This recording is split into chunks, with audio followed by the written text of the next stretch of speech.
Okay, I'm Larry Stein, Stein On Stuttering, and I'm here with Lois Cookie Green from Stuttering to Confidence, and certainly the most productive stuttering site, the most engaged stuttering site I know of, much more than mine. I aspire to her greatness. And Cookie's been asking me some questions, and she has another one today. Go ahead. What is your question? Now, my question, and thanks. Well, first of all, thanks for having these podcasts because they are so informative. But to Dave, my question is: we always say that stuttering is very frustrating. Oh, it just drains us. But I want to hear what is the positive side of stuttering, and especially after you have worked on it and gained a lot of things for yourself. What can you say would be a good positive spin on that? That's my question. Okay. So again, as I've said before, I was really the poster child for what not to do. But I'll give you the good news soon. In my case, I would love to say that stuttering taught me all kinds of things, but I would not be telling the truth. One thing that I did learn to do was to probably become a better writer than I may have been before, just without it, I should say, because that was the only way I could really communicate. I could sing and I could write, and I became a really good writer, and I really focused on that, and that had a positive impact. Yes. So yeah, actually now I'm going to have my 5th book coming out now. This one is on my experiences with stuttering, and so I posted the cover the other day. I hope you liked it. And what else? I don't know if I could. Maybe I was more empathetic, but I was also just so focused on my speech and so focused on myself. I frankly was not that. I was a nice person, but I was not, in my eyes, that good of a person. But let me give you the good news now. Yeah. The good news is that once I began to make progress with my speech, and I mean, I had a million failed attempts. So now I'm talking about in my mid 50s, I'm 55. And really the impetus for that was I thought my speech was finally good enough to open up my own business in the investment field, which I wanted to do since the age of about 11. And after a year in business, I realized that I hardly had any clients, and I was in trouble because I wasn't making hardly any money. And so I felt I really needed to improve my speech so that I could feel comfortable asking people for $1 million. But I also had to really improve what I was doing, no question. But speaking wise, I had to be able to ask difficult questions and have difficult conversations and to introduce myself, to come off confident, because it's pretty hard to ask someone for $1 million if you can't get the words out.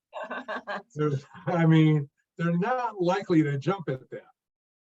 So once I began to make some progress though, and I've made progress over the years in my 30s and 40s, just from being in the workforce. And then in my in jobs where I was exposed to more and more speaking situations, because again, I was avoiding all the time. Yeah. But these jobs forced me to get out there and talk just in the process of the work. As much as I tried to avoid it, as much as I tried to choose jobs that wouldn't make me talk, I still had to talk. And so I was beginning to talk. So once I began to make progress, life changed. And I began to look at the world as my laboratory for improving my speech. And so you heard in one of our recent videos that I would watch Matt Lauer of the Today Show and mimic him and other broadcasters. And it became this kind of adventure for me to see how far I could take it, because my speech was improving. At that time, I was just phrasing, and then I added breathing, and I added emphasis, and then being expressive. So I had the mechanics. And that got me, like, if I want to go from there to there, it got me maybe halfway, maybe not quite. But I was improving, and I said, this is really cool. How far can I take this? I'm not quite, I still couldn't introduce myself. I still couldn't say everything I wanted to. I could ask questions now, but I still wasn't quite at the place I wanted to be. I still really couldn't call strangers on the phone. I wasn't free to speak. I was still measuring my words. I was still substituting words. I was still, truncating everything I could to the shortest amount of words so I wouldn't have to talk much. Just anything to get out, just the bare minimum of at least what I wanted to say. So it was huge frustration still, but I was improving. And one day it hits me, wow, 50 years of stuttering really messed me up. And I realized I was avoiding. I realized I was shortening everything. I realized I was not really realizing my potential, which was always very frustrating to me. And so I went into this psychological search. Unfortunately, I'd only taken up to Psych 100, and my fraternity had all the answers to the test, so that didn't do me much good. But I just tried things. I tried things and I failed. And then I hit on this one crazy idea one day that everything I'm thinking, well, it's almost like the Seinfeld show, which I saw years later. But there's an episode where George goes to Jerry. He said, everything I'm thinking is wrong. Everything I do is wrong. I'm just going to do the opposite. And I had come to this years later before I saw that episode, that I'm just going to do the complete opposite. I couldn't tinker around the edges anymore. I had to do something so radical that it would break me out of this orbit that I was stuck in. I felt like I was in a shell. I felt that I was a prisoner in my own mind still. Even though my speech had improved, I was still, so caught up with my speech. All my focus was on this.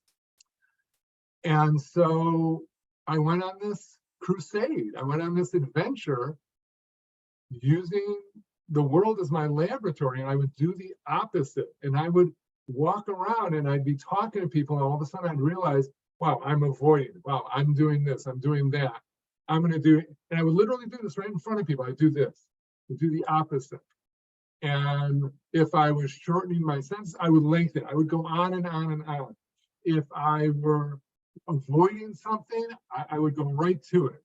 If there was an opportunity to introduce myself, I would, I couldn't do it still, but I would try and be the first one to introduce them. Anything. And so this began going on, and by doing the opposite, I began to chip away at what I call this big monolith of stuttering that I can't understand. It's beyond me. I think it's beyond anyone, frankly. And it's beyond my understanding. And so I began to chip away. And then, as I began to work through situations, and I've talked about my hierarchy where I'm going, easiest situations, using BEP, I made that automatic so that I didn't have to think about it. That was really important. So I didn't have to think about, phrasing or emphasizing. It was just in me. I had practiced so much And so I began to do these situations, first with my wife, then kids, easy situations with friends, easy Mhm. situations at work, on and on and on. And the Right. highest was to say my name. My learning, just to get to where you want to go, my learning really happened in that climbing the hierarchy, very one small step at a time, very small steps. And I learned a lot of things. I'll just give you some things off the top of my head. Right. First thing I learned was that no small step is insignificant as long as it's toward my goal. Right. I learned that um, I couldn't just have one good experience. I had to stack a lot of small successes, one after the other, to reinforce confidence in myself. Right. I learned that there's this motorcycle that keeps driving by. I hope that's not messing up the tape. No, I can't. um, I learned that the world, I always viewed the world as like scrutinizing me and judging me, and maybe they were, that I felt like 1,000 spotlights on me Mhm. and this pressure on me all the time, anytime I wanted to talk. And so I began to use imagery. I used to picture people like warm rays of light coming from them, and they were smiling at me. And I learned to mentally adapt to the situation. And anytime I had these, what were largely irrational fears, but fear is fear. But I would keep doing the opposite, and I would um, challenge those perceptions that I had, and again, do the opposite. I could go on and on, but it was a combination of having the mechanics down, which I learned. I learned that I had to make that automatic, because otherwise, all I was focusing on was this. And I learned that I had to do the opposite. What's the opposite?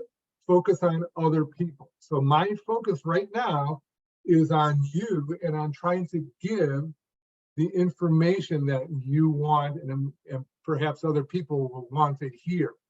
And Absolutely. so rather than focus on this, I'm focused on two things with every conversation: Yeah. giving and enjoying, which is just the opposite of stuttering. I mean, Right. when I would speak, I would be, like so wrought up.